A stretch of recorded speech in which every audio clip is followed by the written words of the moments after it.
রহমানির রহিম। আপনারা দেখতে পাচ্ছেন যে একজন বয়োবৃদ্ধ মানুষ হাতে আপনার ধানের শীষ নিয়ে আলহামদুলিল্লাহ। এগিয়ে আসছেন এবং তার ভিতরে যে আজকের যে সব জনসভা, সেই জনসভায় তিনি আসছেন তারেক রহমানের সাথে দেখা করার জন্য এবং তার বক্তব্য শোনার জন্য। আমরা তার কাছ থেকে একটু শুনতে চাই আসলে তিনি কি আসলে বলতে চাচ্ছেন। আল্লাহ তাআলা আবার জিয়া রহমান সাহেবকে ৭৮ সালে হারা ভোট দিল এবং হার পক্ষে ভোট দিল জিয়া রহমানকে।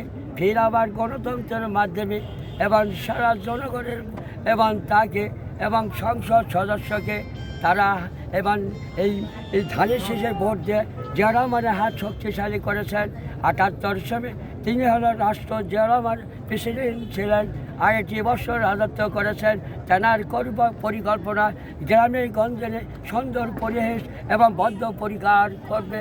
আর তিনি ইসলামী আদর্শ ভিত্তি গ্রহণ করেছিল, মানুষের পাশে ভালোবাসা দিয়েছিলেন। ৮ বছর সমাজ কীভাবে গঠন করবে, কীভাবে সমাজ গঠন করবে, কীভাবে উন্নতি হবে, তিনি একজন ধর্মের নেতা ছিলেন। তিনি একজন এবং আচ্ছা, আপনি যে প্রচার চালাচ্ছেন, আমি জিয়া রহমানের প্রচার চালাচ্ছে, তার কার্যক্রম আলোকপাত করেছি। তিনি এই বাংলাদেশের জন্য কী করে গেছে, তিনি এবং খাল কাটা খনন করেছেন। আমার ভোটার বিন্দু তিনি আমার ভালোবাসে পেয়েছেন। এমন একটা দেশের এবং প্রধান ছিল এবং কী ভালোবাসে দিয়ে গেল জিয়া রহমান সাহেব। গ্রামের গঞ্জনে মানুষ আতঙ্ক হয়ে যায়, হাজারে হাজারে যখন ৮ বছরের মাথা এবং চট্টগ্রাম সেটাকে তাকে নির্মলভাবে হত্যা করা হয়। আপনি আমাদেরকে আজকে আমার বাংলাদেশের লোক লক্ষ লক্ষ লোক তিনি ভোট দিতে। আপনি আজকে যেভাবে বিএনপির জন্য প্রচারণা চালাচ্ছেন সেটা একটু আমরা দেখতে চাই। সেটা আপনি যে কিছুক্ষণ আগে দেখালেন সেটা একটু দেখান আমাদেরকে। যে ধানের শীষে পড়ে গেলে গ্রামের গঞ্জে তিনি ধরে দিয়েছে বাংলাদেশ জাতীয়তাবাদের দল। এই ধানের শীষে আপনারা ভোট দেন, এই বাংলাদেশে এবং তারা এবং উন্নতি হবে।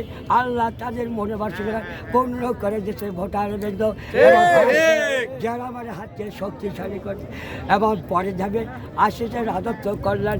তারপরে যাবে ওয়াইফ এবং বেগম খালেদা জিয়া ৩বার ৪-৫ বছর রাজত্ব করেছেন, সুন্দর পরিহার দিয়ে গেছেন। তিনি মানুষের ভালোবাসা এই জাতীয়তাবাদী দল। আপনারা আসলে শুনছিলেন যে একজন বয়োবৃদ্ধ মানুষের ধানের শীষের প্রতি তার যে ভালোবাসা, এই ভালোবাসাটা আপনারা দেখছিলেন। তিনি কিন্তু আজকে এই জনসভায় দেখার জন্য এসেছেন এবং এই জনসভায় তিনি এই খালেদা জিয়ার অশোক থেকে মক্কা মদিনায় ২রা ডিসেম্বরে আমি রওনা দিয়েছি।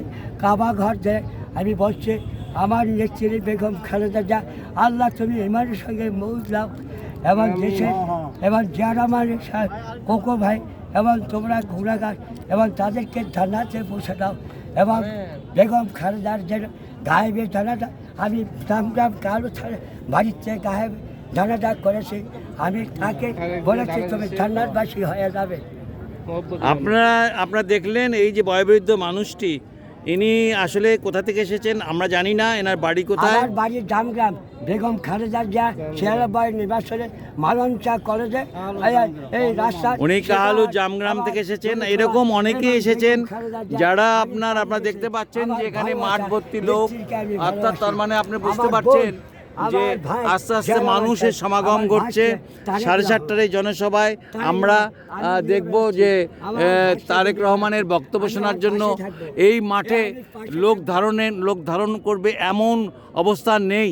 এখানে কিন্তু আপনার হলো লক্ষাধিক লোকেরও মানে আপনার কোনো স্থান হবে না, কারণ এত লোক আসবে। তার মানে আপনি বুঝতে পারছেন যে আজকের দিনে বিএনপির জন্য যারা আসছেন, বিএনপিকে ভালোবেসে আসছেন, তাদের ভিতরে কিন্তু আপনার হলো প্রকৃত অর্থেই কিন্তু যে ভালোবাসা, সে ভালোবাসাটা প্রকাশ করার জন্য আসছেন। এবং আপনারা জানেন যে আজ সন্ধ্যা 7:30টার পর তারেক রহমান এখানে আসবেন। তার আগেই এই যে এখন এই দুপুরবেলা আপনার মানুষ আসতে শুরু করেছে এবং এই মানুষ আপনার হলো তারেক রহমানকে ভালোবেসে আসছেন, বিএনপিকে ভালোবেসে আসছেন, ধানের শীষকে ভালোবেসে আসছেন। আপনার বলতে পারেন বেগম জিয়াকে ভালোবেসে আসছেন এবং শহীদ জিয়াউর রহমানকে ভালোবেসে আসছেন।